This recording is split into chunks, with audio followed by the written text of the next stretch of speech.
Let's talk about Delgado. So this one, I would say, is the most experimental we've ever been. This song was totally made in the studio. It started the beginning of 2025 in January. I moved into a house where I had a space to call my own as a studio. So I could like play music out loud, get weird, experimental, but I could be loud for the first time ever making music, probably since I was like 13 or so. It's been a long time.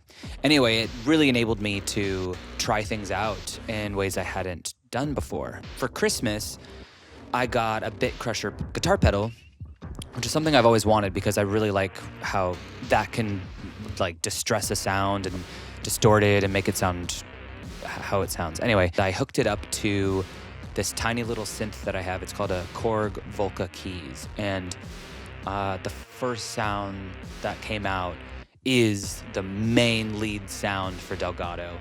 I fell in love with it. And in fact, the same day I hooked up that pedal to this tiny little drum machine that I have called the Korg Volca Beats. Anyway, so I hooked that up to the Bit Crusher. When I married those two sounds, it had a really interesting groove to it. And so it was probably like 2 minutes of that. It was very simple. And then I had my vocal pedal where I could pitch my vocals down. And the first words that came out were body. Everything that's like the main hook of this track, I had that. And it caught me red-handed, it caught me red-hot. All of that was like the first things that came out of me.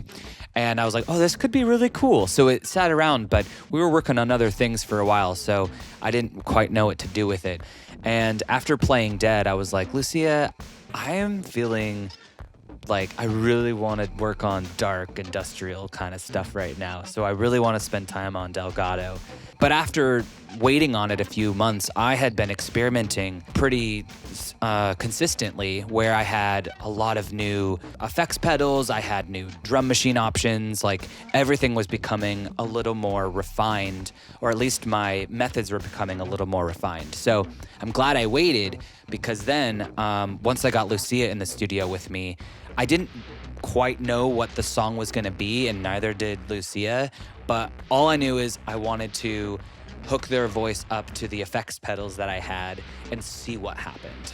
So I brought Lucia in, and we were in tandem, just like they would sing or scream something, and I would just be, I had a reverb pedal, and I would open it up, and everything was sounding percussive and really, really cool and one of a kind. And yeah, it exploded into what you kind of hear now. I had just tons of files of these vocal chops that sounded like drums. And once I had all of that, that's where the second half of the song completely took shape. Almost all of the drum sounds in the second half are like from their vocals.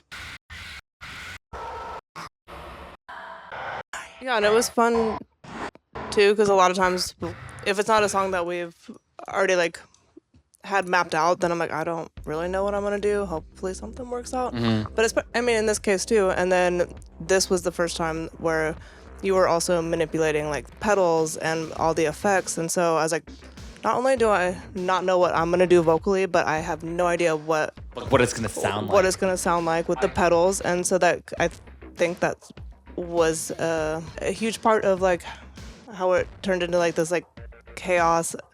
And then also just like kind of ad-lib, and like we had, whiteboard, and then like anytime there was a line or a word that like, okay, like, yeah, maybe this can help develop it. Yeah, I think you wrote down, we always have whiteboards in there, and you wrote blood, hands, Yeah. and that became like our favorite sort of like hook part in the song. And also like our storylines in the song, like in my head, like the whole time like recording, like I have this whole other like storyline, and it's kind of from the opposite perspective than what Austin's writing it from. So it's fun to have that like juxtaposition too, and like I don't know, that back and forth, I think, which we do really well, like vocally and storytelling. Definitely. And the sort of prompt for the song was like a dance between, is it sex or is it violence? So I was like, sound like you're being chased. I would give them prompts. Once you said sound like you're being chased, then that's when I could. Exactly. I was like, I know how to emote fear and.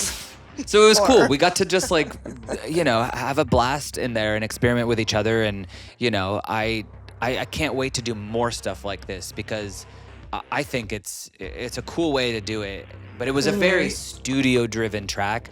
So once we were starting to play live, it was like, I don't know how we're going to transpose this into a live setting, but we figured it out. And I feel like I tell this to you all the time and other people as well. I'm like, there's nobody else I could have ever written a song like this with, other than, I was like, I don't even know how it happens sometimes, but especially with this one because of this one, it's like wild. This one is easily the most like abrasive and dark, obviously, but it is 1,000% exactly the type of music I've always wanted to make. So the fact that we've finally shown people that we can go this route, this dark, I think it's great because it opens up the door for people to understand that we can do dreamy, but we can also do terrifying and sinister and terrible.